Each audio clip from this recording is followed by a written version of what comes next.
Voilà, que le nom du Seigneur soit béni.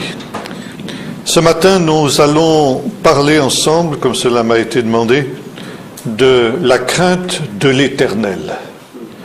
Et j'aimerais que nous introduisions cette réflexion par deux textes dans le livre de Job, d'abord au chapitre 28 et au verset 28.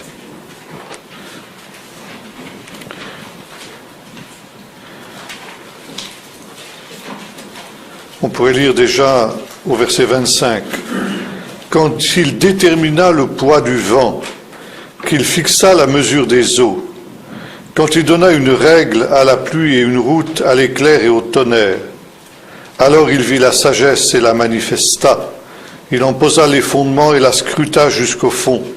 Puis il dit à l'homme, « Voici, la crainte du Seigneur, c'est la sagesse, s'écarter du mal, c'est l'intelligence. » Et un deuxième texte dans le 23e chapitre du livre des Proverbes, le verset 17.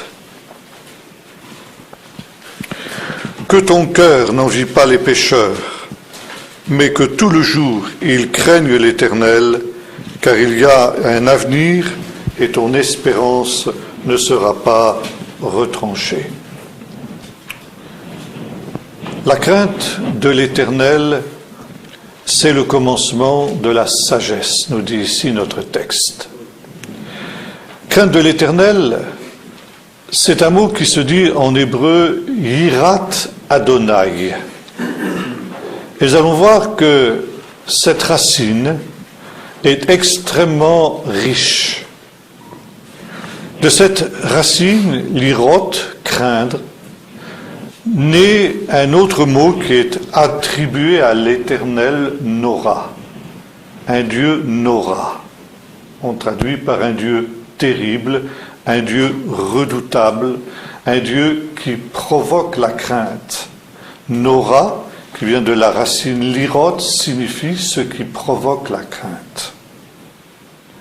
Dieu est un être qui procure la crainte, qui provoque la crainte. Et cela, c'est la première réaction de l'homme en face de la révélation de Dieu. Le mot « crainte de l'Éternel », « yirat Adonai », signifie aussi la révélation de Dieu. Et le mot « crainte » et « révélation » sont liés. Ça veut dire, lorsque Dieu se manifeste, lorsque Dieu se révèle à l'homme, il provoque immédiatement chez lui une réaction de crainte. Lorsque nous regardons la révélation dans la parole de Dieu, nous constatons qu'il en est toujours ainsi. Et chaque fois que l'homme est en contact d'une manière, je dirais, soudaine notamment, en face du sacré, en face d'une révélation de Dieu, il y a toujours une réaction de crainte. Chaque fois, par exemple, que la Bible nous parle d'une révélation angélique, par exemple, c'est toujours la réaction. Et la première parole que Dieu dit à l'homme, dans ce cas-là, c'est « ne crains pas ». C'est ce qui se produit, par exemple, lorsque Gédéon, soudain, prend conscience qu'il y a un ange qui est en train de le regarder. Il est saisi de crainte. Et l'ange lui dit « ne crains pas ».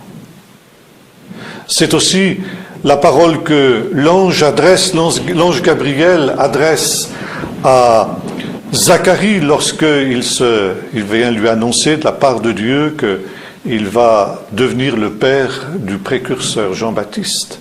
« Ne crains pas, Zacharie, ta prière a été entendue ». Même Marie, la la future mère de Jésus, elle aussi est troublée, nous est-il dit, quand l'ange vient et la salue. Et la première chose que lui dit l'ange, c'est « ne crains pas, Marie ». On pourrait aussi parler du prophète Daniel, que nous avons évoqué ensemble lors d'un dernier séminaire. Quand il est soudain en contact de la présence de Dieu, il dit « je tombais à ses pieds ». Et l'ange est obligé de le toucher, de le fortifier.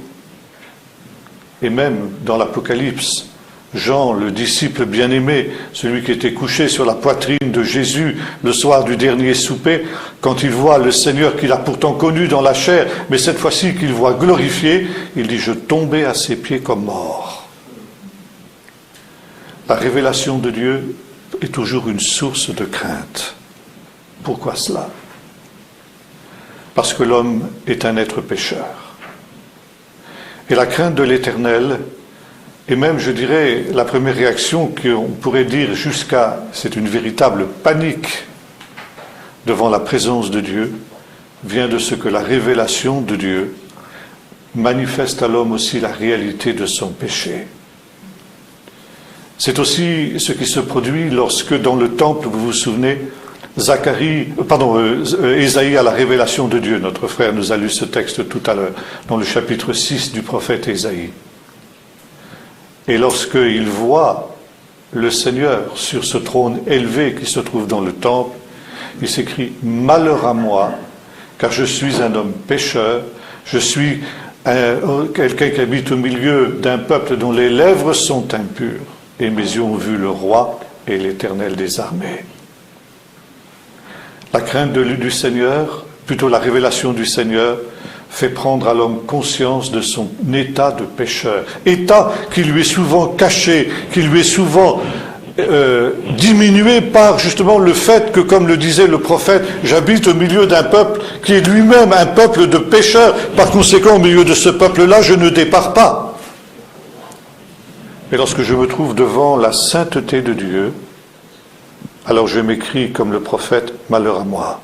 Pourtant, le prophète n'était pas n'importe qui. C'était un homme de Dieu. C'était un homme qui était déjà saint. Mais comme le dira ce même prophète plus tard, il prend conscience dans la présence de Dieu que toute sa justice est comme un vêtement souillé. Cette réaction de crainte en face de la présence de Dieu, c'est quelque chose qui n'existait pas au commencement. Et quand nous lisons les premiers chapitres du livre de la Genèse, avant la chute, nous voyons qu'il n'en était pas ainsi. Avant la chute, alors Dieu visitait l'homme tous les soirs, nous est-il dit, au moment où se levait la brise. Et là, il y avait, au contraire, de la part de l'homme, un moment privilégié, un moment de bonheur, ce moment de communion quotidien avec le Seigneur. Et l'homme, je dirais, attendait ce moment avec joie, avec un grand élan de cœur.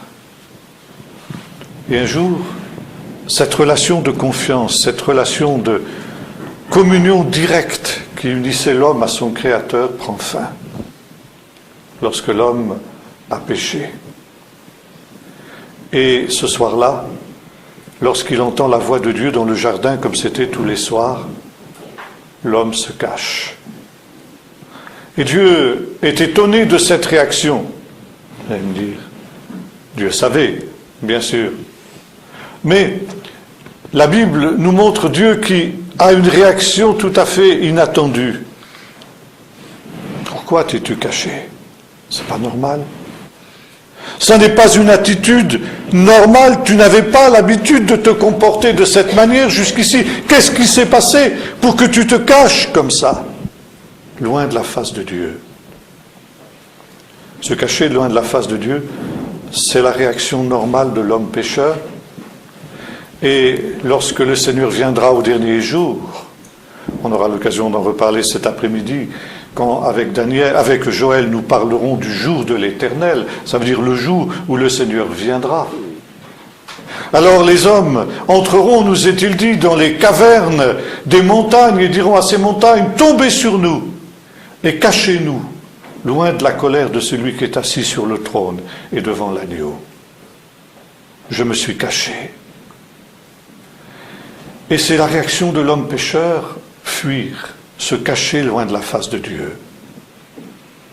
C'est aussi quelque chose que nous trouvons dans un psaume où David dit « Où irai-je loin de ton esprit? Où fuirai-je loin de ta face? Si je monte aux cieux, tu y es. Si je me cache au séjour des morts, t'y voilà. Si je prends les ailes de l'aurore et que je fuis à l'extrémité des cieux, là aussi ta main me saisira et ta droite me prendra. Il n'est pas possible de fuir loin de la face de Dieu.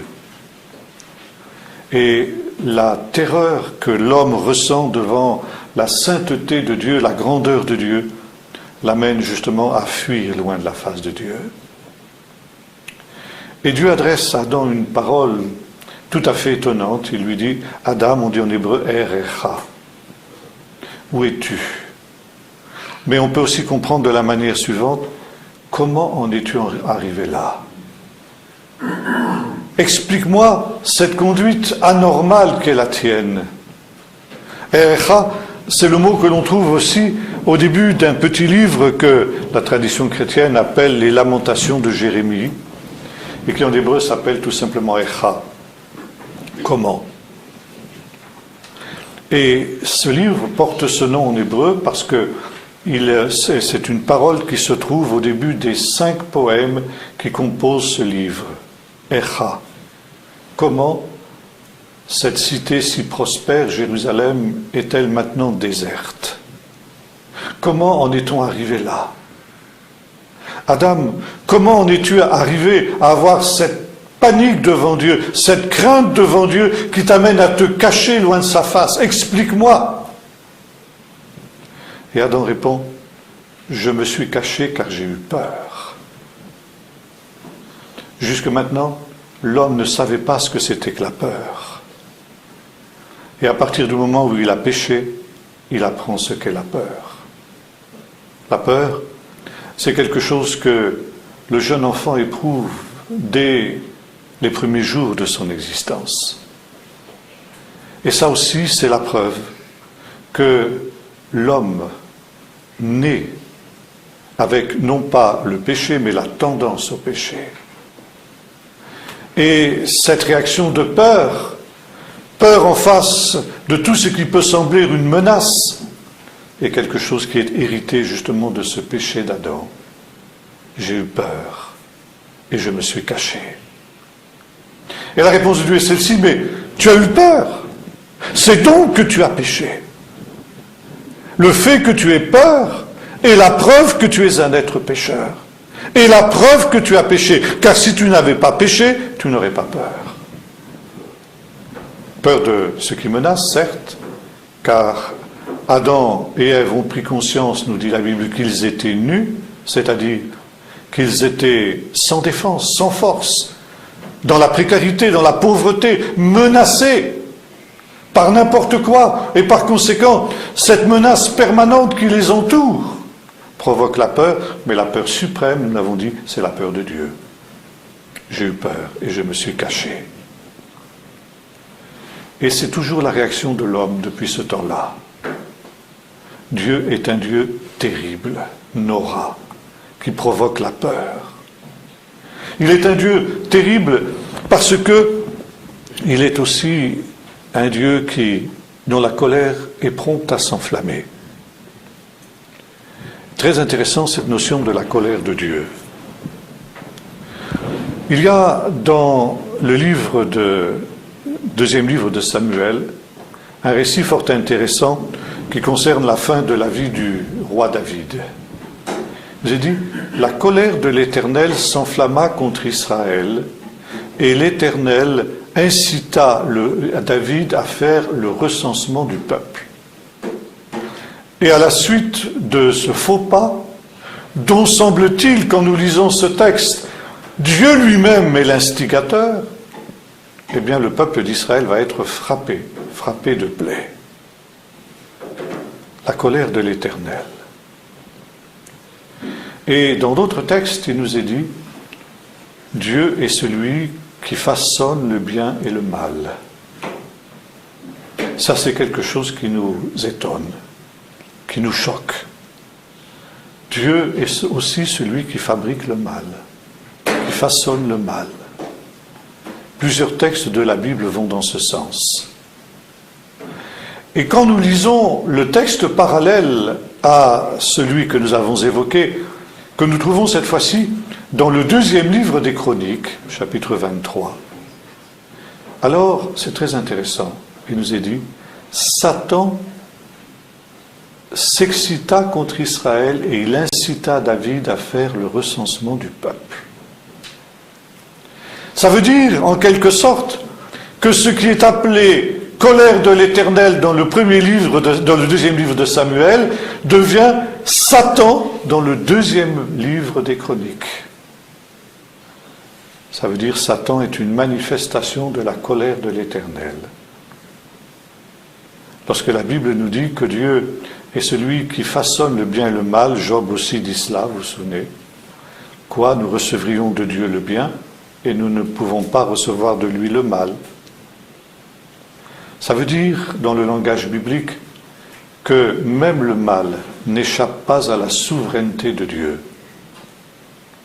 Mais le fait que le deuxième livre des Chroniques dit « Satan est celui qui a excité David à faire ce qui était mal aux yeux de l'Éternel », nous montre que finalement, ce n'est pas Dieu qui directement inspire le mal, mais Satan, celui qui est le malin dont nous parle le Notre Père, est aussi celui qui est soumis au Seigneur, il est serviteur de Dieu. Et dans le livre de Job, où nous retrouvons ces deux idées, Satan vient se présenter devant Dieu dans la cour céleste, ça veut dire dans l'assemblée des serviteurs de l'Éternel. Il se présente comme un serviteur de l'Éternel. Et c'est la raison pour laquelle Dieu est un Dieu qu'il faut craindre, est un Dieu qu'il faut redouter, parce que effectivement, sa colère est prompte à s'enflammer et il peut frapper durement ceux qui se rebellent contre lui. Et c'est la raison pour laquelle le livre des Proverbes que nous avons lu tout à l'heure et le livre de Job nous disent « La crainte de l'Éternel est le commencement de la sagesse ». Dieu n'est pas un être dont on peut s'approcher n'importe comment. C'est un Dieu redoutable et de lui peut sortir aussi quelque chose qui peut être extrêmement douloureux, extrêmement difficile à vivre si on n'y prend pas garde. Et c'est la raison pour laquelle il faut s'approcher de Dieu avec sagesse. Pourquoi Dieu est-il un Dieu redoutable ? Pourquoi Dieu est-il un Dieu qu'il faut craindre ? Nous l'avons vu à cause du péché de l'homme. Ce qui soulève justement cette colère de Dieu, c'est le péché. Car, et c'est aussi la première réalité dont prend conscience celui auquel Dieu se révèle, c'est que Dieu est un Dieu saint. Et souvent, l'expression redoutable est associée avec la sainteté. Dieu est un Dieu saint et par conséquent redoutable. C'est la sainteté de Dieu qui est en quelque sorte le danger pour l'homme qui s'approche de Dieu. Et dans la vision d'Ésaïe que nous avons évoquée tout à l'heure, il nous est dit que cette gloire du Seigneur, cette gloire qui est sainte, elle est protégée par ces êtres célestes que la Bible appelle les strophim. On traduit ça en français par séraphins. Saraph, ça vient du verbe litzrof en hébreu, ce qui signifie brûler, consumer. Les strophim, les séraphins, ce sont des êtres de feu, ce sont des êtres ardents, des flammes de feu, ça nous est dit aussi dans un autre psaume. Lui qui fait de ses anges des flammes de feu. Et ces êtres ardents, ils sont tout autour du trône, et ils protègent l'accès au trône. Personne ne peut s'approcher de ce trône de Dieu sans pénétrer dans ce domaine brûlant de la sainteté de Dieu. C'était ce qui s'était passé aussi quand l'homme et la femme avaient été chassés du jardin d'Éden au commencement et que Dieu avait mis à l'entrée du jardin cette fois-ci des chérubins, des krouvim, c'est un peu la même notion, avec des épées de feu qui empêchaient l'accès du jardin d'Éden, dont l'homme avait été expulsé à cause de son péché. Et c'est la raison pour laquelle cette sainteté de Dieu, elle est protégée par ces êtres ardents qui défendent sa gloire. Or, ces êtres, qui sont pourtant des êtres saints, nous est-il dit, ont 6 ailes, et 2 en particulier dont ils se voilent la face, pour ne pas contempler cette sainteté de Dieu. Et pourtant, ce sont des êtres saints. C'est dire combien justement cette sainteté de Dieu est quelque chose d'éminemment redoutable, car les êtres les plus saints que sont les anges eux-mêmes ne peuvent pas contempler cette gloire, pas plus que les êtres que nous sommes ne peuvent regarder le soleil directement sans se brûler la rétine. Même les anges les plus saints sont dans cette incapacité de contempler directement la gloire de Dieu.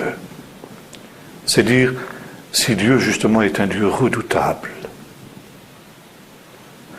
Et l'homme justement qui est un insensé, parce que le péché rend fou justement. Il faut être fou pour pécher. Et dans le livre des Proverbes en particulier, folie et méchanceté sont liées. Le méchant et le fou, c'est synonyme. Et lorsque le prophète nous dit que tes œuvres sont grandes, ô Éternel, que tes pensées sont profondes, l'homme stupide n'y prend pas garde. Et le stupide, justement, le fou, eh bien, il ne prend pas garde à cette gloire de Dieu. Vous vous souvenez, c'est ce qui s'était passé lorsque Uza en particulier avait touché l'arche sainte, qui avait été placée par David sur un char neuf, et à un moment cette arche allait tomber parce que le char était sûrement passé dans une ornière, je ne sais pas, et Uza donc a porté la main sur les choses saintes. Il a été immédiatement foudroyé par la gloire de Dieu. Et cela, nous est-il dit, a profondément irrité David. David a été en colère de ce que Dieu ait frappé Uza de cette manière. Mais cet épisode, et d'autres aussi, sont là pour nous montrer qu'on ne se moque pas de la gloire de Dieu. On ne se moque pas de la sainteté de Dieu. Alors c'est vrai, il y a d'autres textes qui semblent aller à l'encontre de celui-là. Dieu, sa colère est prompte à s'enflammer, mais en même temps, nous est dit qu'il est lent à la colère, riche en bonté et en miséricorde. Très intéressant en hébreu, ça se dit qu'il y a des longues narines, littéralement. Derech apaim. Ça veut dire, vous savez, c'est un peu comme en français, la moutarde nous monte au nez. Bon, heureusement, justement, que la colère de Dieu, eh bien, n'est pas prompte à s'enflammer. Seulement, il y a une chose qui est certaine, c'est vrai que Dieu est patient, c'est vrai qu'il a des longues narines, comme disent les Hébreux, mais en même temps, il y a un moment où on dépasse la mesure. Et ça aussi, c'est quelque chose que nous verrons cet après-midi, quand nous lirons le livre du prophète Joël, où il est question de ce jour de l'Éternel, où les hommes ont comblé la mesure du péché et ont lassé la patience de Dieu, qui a atteint un point de non-retour. Alors justement, Dieu se lève et sa colère se manifeste. Alors malheur aux hommes. Malheur à ceux justement qui se sont laissés séduire par l'adversaire et qui ont vécu loin de la crainte de l'Éternel. Par contre, la crainte de l'Éternel, c'est le trésor de Sion, dira un autre texte. Je vous ai dit tout à l'heure que l'homme confronté au divin a toujours cette réaction de crainte. Et nous comprenons mieux maintenant quand nous avons parlé du fait que même les anges hésitent à tourner les regards vers la gloire de Dieu. À combien à plus forte raison, le pécheur, l'homme pécheur, dont Job nous dira, qui boit l'iniquité comme de l'eau. Combien plus, justement, est-il totalement désemparé devant cette manifestation et cette révélation de la gloire de Dieu. Et c'est la raison pour laquelle, comme je vous disais tout à l'heure, quand Dieu vient vers l'homme, il est d'abord obligé de le rassurer. Ne crains pas. Le rassurer, le fortifier. Et voyez-vous, la crainte de Dieu a différentes facettes. Il y a ensuite, à cause de cela, un aspect positif à la gloire de Dieu, ou à la crainte de l'Éternel. La crainte de l'Éternel, ça va au contraire provoquer chez l'homme un sentiment de sécurité. C'est quelque chose qui nous semble paradoxal, mais qui est parfaitement cohérent avec tout ce que nous avons dit.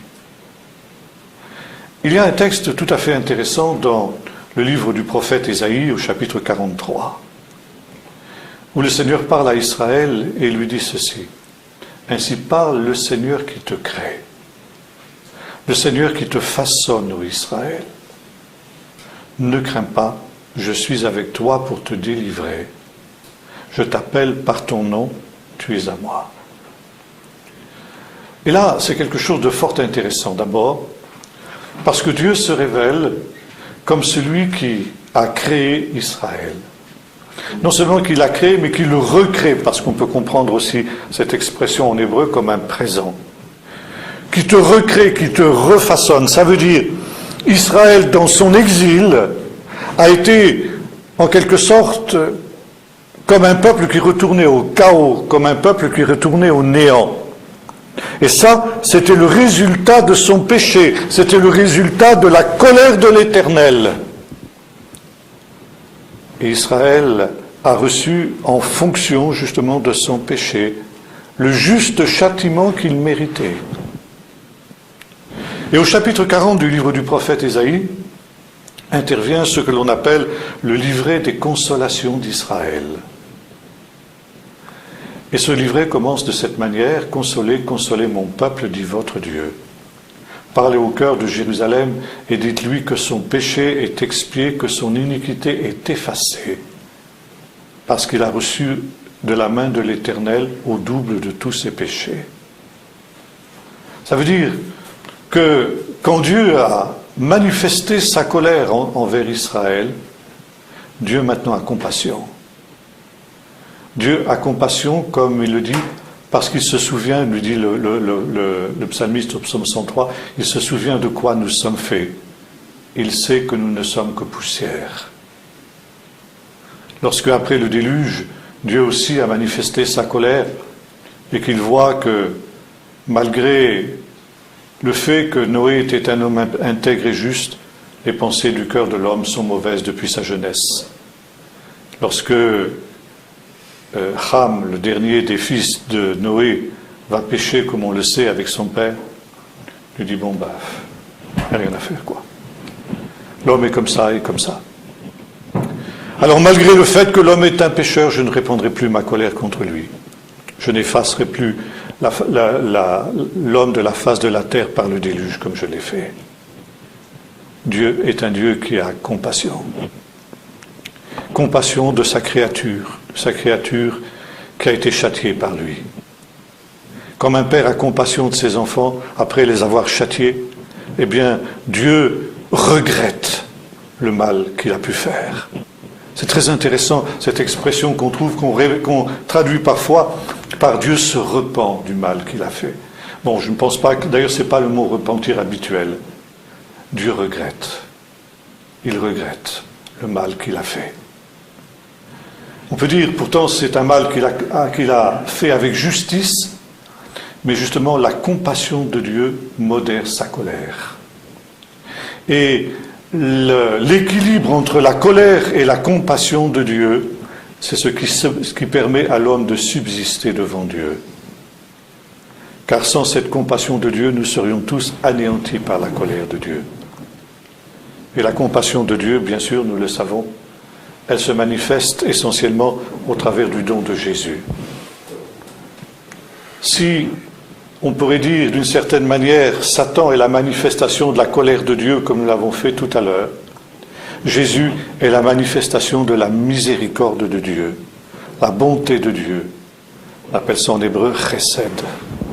C'est un mot très très riche, très difficile à traduire parce qu'il a beaucoup de sens. La bonté, la grâce, la compassion, la miséricorde, l'amour, chesed, c'est tout cela. Et justement, Jésus est celui qui nous révèle cette bonté de Dieu, qu'il fait la contrepartie à sa colère. La bonté du Seigneur qui se manifeste, dira Jésus, pour les méchants et pour les bons. Dieu fait lever son soleil sur les bons et sur les méchants. Il fait pleuvoir sur les justes et sur les injustes. Cette bonté de Dieu qui se manifestait au travers de Jésus en ce qu'il guérissait tous les malades qui venaient vers lui. Il ne demandait pas s'ils étaient bons, s'ils étaient mauvais. Il voyait des hommes et des femmes qui souffraient et la miséricorde de Dieu était telle qu'il en oubliait sa colère. Et Jésus étendait ses mains sur ces malades et il les guérissait. Cette miséricorde et cette bonté de Dieu, cette bonté qui fait contrepartie à sa colère, eh bien, c'est quelque chose que nous trouvons d'une manière inconditionnelle. C'était ce qui était le caractère révolutionnaire du message de Jésus. C'est que le message de Jésus abolissait la frontière entre les justes et les méchants. La bonté de Dieu, le chesed de Dieu, l'amour de Dieu était tel que finalement, méchants et bons, il n'y avait plus de différence. Et lorsque Jésus nous donne cette parabole du grand festin, ce roi qui donnait des noces pour son fils, et il dit, eh bien, fais rentrer, vous vous souvenez, les conviés qui n'étaient pas dignes. Alors il dit à ses serviteurs, allez dans tous les chemins, etc., et faites rentrer tout ce que vous trouverez.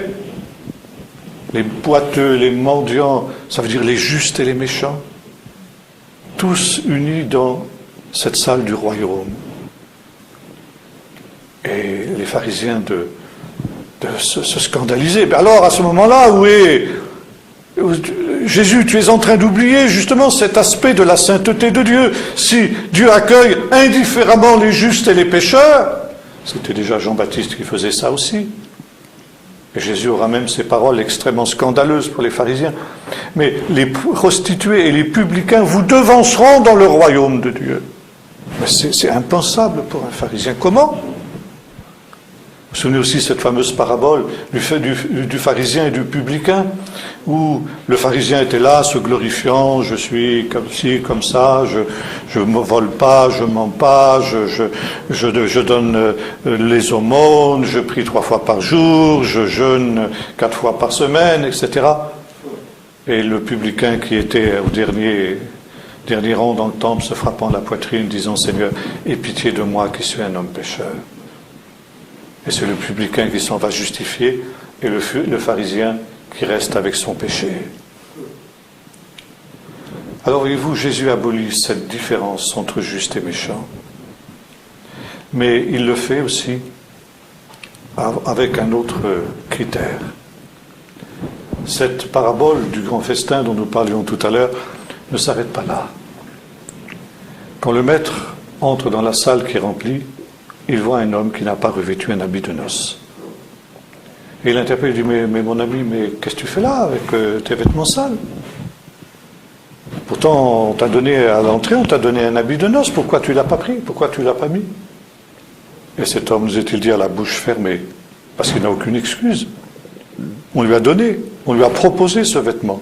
Il ne l'a pas voulu. Alors, il est jeté dehors. Il en sera de même au dernier jour, dit Jésus. Ça veut dire, en face de cette manifestation de l'amour inconditionnel de Dieu, cet amour qui se manifestait en particulier par les signes, les miracles et les prodiges que Jésus accomplissait, alors il y a une réponse que l'on doit adopter, la repentance. Repentez-vous, car le royaume des cieux s'est approché. Et là, c'est une parole qu'on comprend souvent très mal. Dans nos églises, on prêche ceci, commencez par vous repentir et ensuite vous allez voir la gloire de Dieu. Jésus nous dit exactement l'inverse. Jésus commence par manifester la gloire de Dieu aux yeux du peuple d'Israël. Il commence par guérir les malades, multiplier les pains et les poissons, marcher sur les eaux, etc. Il dit, maintenant que vous avez vu la gloire de Dieu, vous savez ce qu'il vous reste à faire. Et la réaction normale, nous retrouvons justement en face de cette manifestation de la gloire de Dieu, la manifestation normale de l'homme. Vous vous souvenez, lorsque Jésus a fait en sorte que intervienne la pêche miraculeuse, les disciples qui avaient pêché toute la nuit, qui n'avaient rien pris. À l'époque de Jésus, les filets des pêcheurs étaient faits de coton, des filets de coton. C'est bien que dans les eaux très très transparentes du lac, on ne pouvait pas pêcher dans la journée parce que le poisson voyait le filet arriver et il partait. On ne pouvait pêcher que la nuit. Aujourd'hui, on a des filets de nylon, donc le poisson ne voit pas le filet. Aujourd'hui, on peut pêcher de jour. À l'époque de Jésus, ce n'était pas possible. Et donc, les pêcheurs avaient pêché la nuit et ils n'avaient rien pris. Le jour était venu, c'était trop tard. Et quand Jésus a eu terminé de prêcher depuis la barque qu'il avait empruntée à Pierre, il dit à Pierre, avance en plein eau et jetez vos filets pour pêcher. Mais Jésus dit à Pierre, mais Seigneur, c'est trop tard. C'est trop tard. Mais, comme il connaissait déjà la puissance de Jésus, si c'est toi qui le dis, je vais jeter le filet. Et c'est la pêche miraculeuse. Et vous vous souvenez de la réaction de Pierre? Pierre tombe à genoux devant le Seigneur, il dit, Seigneur, retire-toi de moi, parce que je suis un homme pécheur. Soudain, au travers de ce miracle, qui est une manifestation pour lui de la bonté de Dieu, le Seigneur, parce qu'il avait accepté, Pierre, de prêter sa barque à Jésus dans les derniers instants de pêche qui lui permettaient éventuellement de gagner encore sa vie, Jésus a voulu manifester sa reconnaissance envers Pierre et dit, tu vois Pierre, tu n'as pas tout perdu, tu as gagné davantage encore que si tu avais fait une pêche abondante cette nuit-là. Et ce miracle est une manifestation de la puissance, de la gloire de Dieu, tellement que Pierre est convaincu de pécher. Et voyez-vous, même la bonté de Dieu, cet amour inconditionnel de Dieu, frappe l'homme d'une crainte. Une crainte qui n'est pas forcément la panique, encore que « retire-toi de moi, Seigneur ». Ce n'est pas vraiment la panique, mais c'est ce sentiment qu'il y a une telle distance entre la sainteté de Jésus et ce que Pierre était. Il prend conscience de son péché. Il prend conscience qu'il est pécheur et c'est ce que les anciens prédicateurs appelaient la conviction de péché. On ne parle plus de la conviction de péché aujourd'hui dans les églises. Et pourtant, c'est la base de la relation avec le Seigneur. Le Saint-Esprit, l'Esprit de vérité, l'Esprit de sainteté, convaincra le monde de péché, de justice et de jugement. Et c'est dans la révélation de Dieu, c'est dans la présence de Dieu, la manifestation de la puissance et de la gloire de Dieu que l'homme reçoit justement cette conviction de péché. Retire-toi de moi, Seigneur, parce que je suis un homme pécheur. Et le Seigneur lui dit la même chose. Ne crains pas, Pierre, car désormais tu seras pécheur d'hommes. Être convaincu de péché, eh bien, c'est ce qui nous conduit justement à la repentance. Le Seigneur ne peut pas nous obliger à nous repentir, mais il dispose nos cœurs à cette repentance. Et cette disposition du cœur vient dans cette révélation qui nous conduit dans la conviction de péché. Le royaume des cieux s'est approché de toi. Tu as vu le royaume. Tu as vu la manifestation de la gloire de Dieu. Tu as vu le miracle. Tu as vu une révélation, une manifestation, quelle qu'elle soit, de la puissance de Dieu. Maintenant, à toi d'en tirer les conséquences. Tu peux répondre à cette révélation par la foi. Vous savez, souvent il nous était dit, la foule était frappée de ce qu'il venait d'entendre. La foule était frappée de ce qu'elle venait de voir. Et chacun maintenant doit prendre position en face de ce qui s'est passé. Or, ce qui se passe souvent en pareille circonstance, c'est que l'homme est impressionné Et en face de la manifestation de la puissance et de la gloire de Dieu, aucun être humain ne reste indifférent.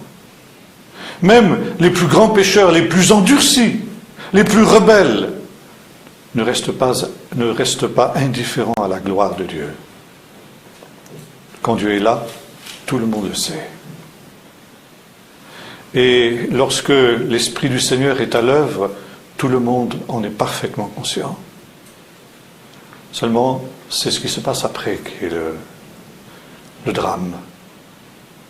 Ou bien on s'en retourne, disant, et puis on laisse le sentiment s'estomper petit à petit. Parce que Dieu avait dit, mon esprit ne contestera pas toujours avec l'homme. Ou bien on peut en tirer les conséquences, se repentir et croire. Croire, c'est aussi un des aspects de la repentance. Et c'est le drame de tous ceux beaucoup de ceux qui ont entendu les paroles de Jésus, qui ont vu ses miracles. Notamment ces villes où Jésus avait fait l'essentiel de ses miracles. Et vous vous souvenez de ces paroles désabusées de Jésus. À quoi comparais-je cette génération? Elle est comme des enfants qui jouent au coin des rues et qui font des reproches à d'autres en disant « Nous avons joué de la flûte et vous ne vous êtes pas réjouis. Nous avons chanté des complaintes et ne vous êtes pas attristés. Jean est venu, ne mangeant ni ne buvant, le Fils de l'homme est venu, lui au contraire, mangeant et buvant, et vous dites de lui qu'il a un démon. La sagesse a été manifestée par ses enfants.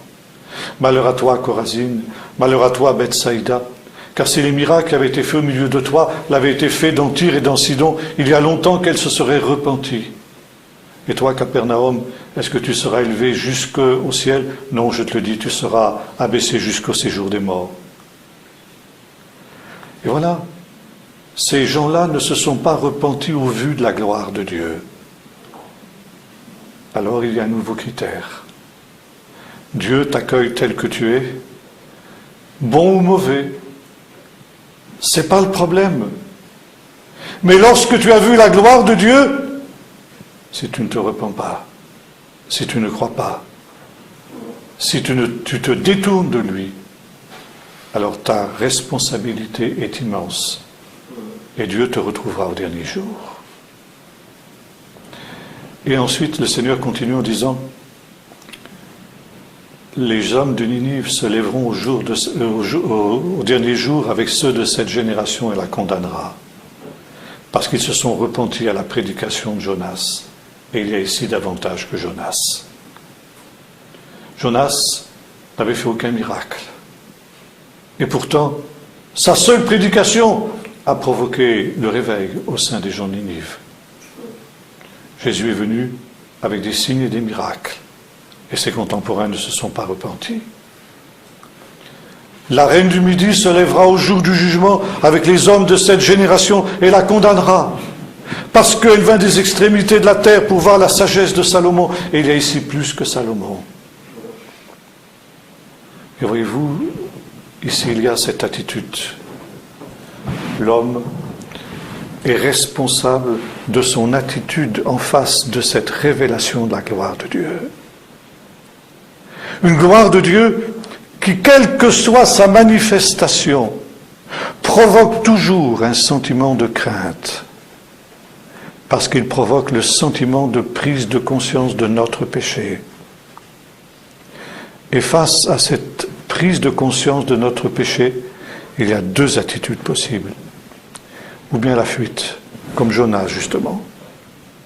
Jonas, qui avait pris un bateau pour fuir jusqu'à Ninive, loin de la face de Dieu, mais Dieu l'a rattrapé. Ou bien l'attitude de celui qui tombe à genoux et qui confesse son péché et qui dit « Seigneur, pardonne-moi », qui invoque la compassion et la miséricorde de Dieu en disant « Sois apaisé envers moi parce que je suis un homme pécheur comme ce publicain dont nous avons parlé tout à l'heure. » Et si Dieu est prompt à la colère, il est riche en bonté, en miséricorde. Alors Dieu justifie et console gratuitement.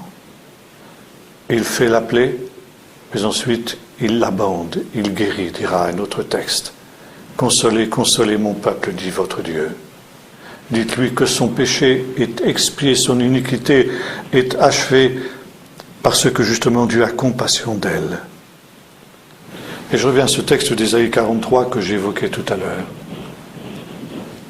Parce que justement, un autre temps est venu dans la vie du peuple d'Israël après cet exil, le temps de la consolation. Ce peuple, que nous avons dit tout à l'heure, était en exil, ça veut dire qu'il était dans un état de mort, dans un état de décomposition, dans un état de chaos, dans un état de non-être, on pourrait dire.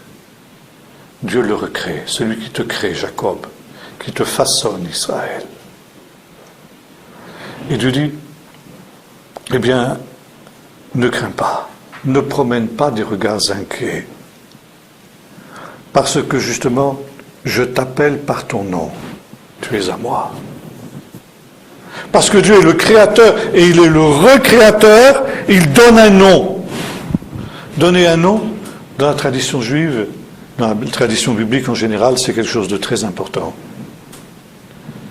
Donner un nom, c'est prendre possession d'eux. Lorsque l'homme a été créé au commencement, Dieu fait venir vers lui tous les animaux pour qu'il leur donne un nom. Parce que l'homme avait reçu de Dieu la vocation de dominer sur les animaux, de prendre possession des animaux. Lorsqu'un enfant naît, les parents lui donnent un nom. Ça veut dire, ils prennent possession de cet enfant. Quand ils donnent un nom à l'enfant, ils disent, c'est notre enfant, nous le reconnaissons comme tel. Et par conséquent, ils vont exercer leur autorité sur cet enfant. Parce qu'ils sont en quelque sorte ceux qui l'ont créé avec Dieu, comme dira Ève quand elle a obtenu Caïn. J'ai créé un homme avec Dieu. Par conséquent, je te crée, je te donne un nom et tu es à moi. Et lorsque nous approchons du Seigneur dans cette crainte qui lui est due, le Seigneur dira, je suis un père. Et si je suis père, où est la crainte qui m'est due? Et voyez-vous, lorsque l'on accepte de se laisser façonner par Dieu, alors ce sentiment de peur se change en un autre sentiment. C'est le respect que l'on doit à des parents. Craindre, Yirat Adonai, je vous disais tout à l'heure, ça signifie aussi respect, honneur. Honorer ses parents. Honore ton père et ta mère. C'est un des commandements. Et Dieu dira, si je suis père, où est l'honneur, la crainte qui m'est due? Il nous est dit de Noé, quand il a reçu la révélation d'avoir à construire une arche, qu'il a été saisi d'une crainte respectueuse.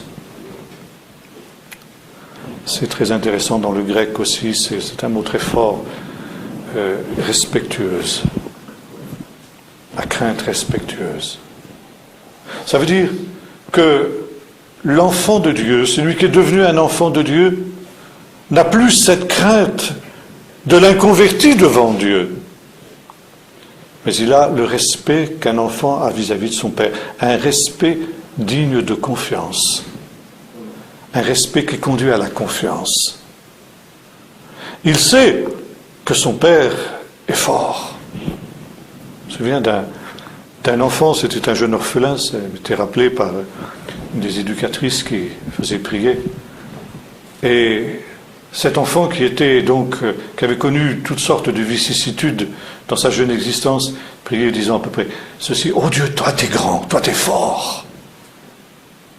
Alors, cette grandeur et cette force de Dieu que cet enfant dont il était conscient, c'était quelque chose qui, si on a Dieu contre soi, alors attention, cette force et cette grandeur de Dieu, c'est quelque chose qui peut s'exercer contre soi. Mais si, comme disait l'apôtre Paul, si Dieu est avec nous, ce Dieu grand, ce Dieu fort, ce Dieu redoutable, alors qui sera contre nous?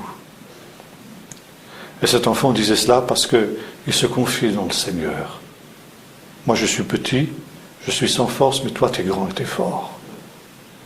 Alors par conséquent, si tu es grand et si tu es fort, je n'ai rien à craindre. Et c'est pourquoi David disait, la crainte de l'Éternel, c'est le trésor de Sion.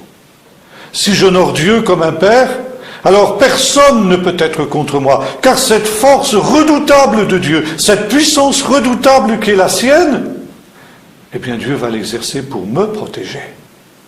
pour me protéger de tous mes ennemis.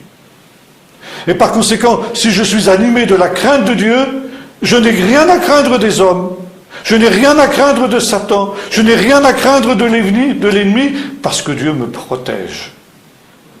Encore faut-il que je sois en pleine harmonie et en plein accord avec Dieu. C'est ça la chose importante. Et la crainte du Seigneur est donc la sagesse. Je termine maintenant en prenant ces textes que nous avons évoqués tout à l'heure, où nous retrouvons aussi cette crainte de l'Éternel qui est la manifestation de sa bonté, cette grandeur qu'il déploie en faveur d'Israël.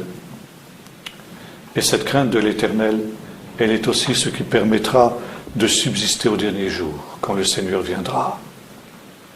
Alors bien sûr, comme je disais tout à l'heure, même pour l'enfant de Dieu, chaque fois que le Seigneur se manifeste avec puissance dans sa vie, il y a toujours ce premier sentiment de crainte. Nous avons parlé de Daniel tout à l'heure, nous avons parlé de Jean dans l'Apocalypse. Mais toujours avec cette parole du Seigneur, ne crains pas.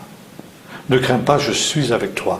Ne promène pas des regards inquiets autour de toi, car je suis ton Dieu, je te soutiens par ma droite triomphante. Ne crains pas, vermisseau de Jacob, car voici je viens à ton secours.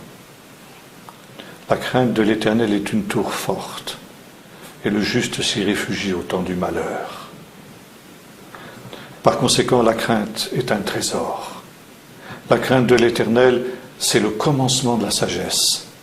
La crainte de l'Éternel, c'est qui nous amène à nous éloigner du mal pour nous accorder justement pour que nous soyons dans cette relation avec le Seigneur, où le Seigneur peut manifester cette puissance redoutable qui est la sienne en notre faveur et pour notre bien et pour notre délivrance.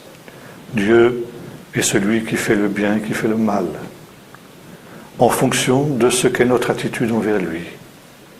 Si nous nous opposons à lui, nous aurons affaire à la puissance de Dieu pour notre malheur. Si nous nous soumettons à lui, nous aurons affaire à cette puissance de Dieu pour notre bonheur et pour notre bonheur éternel. Chacun choisit. Chacun choisit. Et un jour, nous retrouverons cela au dernier jour dont parlait Jésus quand il parlait de Jonas, quand il parlait de la reine de Saba. Les hommes de Ninive se lèveront, la reine de Saba se lèveront, parce qu'eux, ils ont eu la crainte de l'Éternel.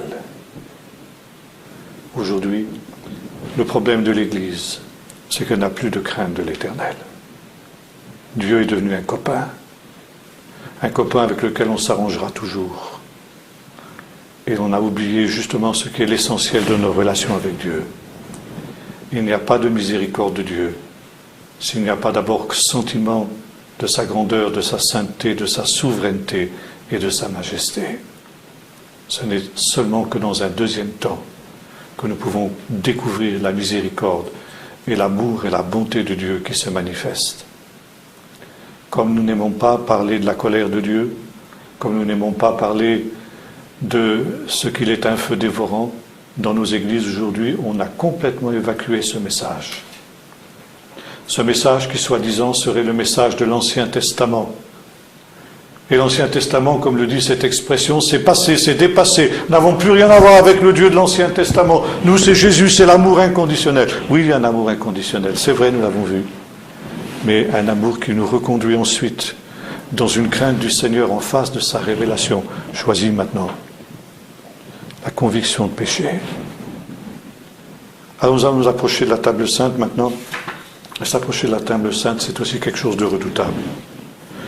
J'entendais parler d'un endroit hier quand quelqu'un me disait que dans certaines églises, on a l'impression que la Sainte Seine, c'est un gigantesque apéro.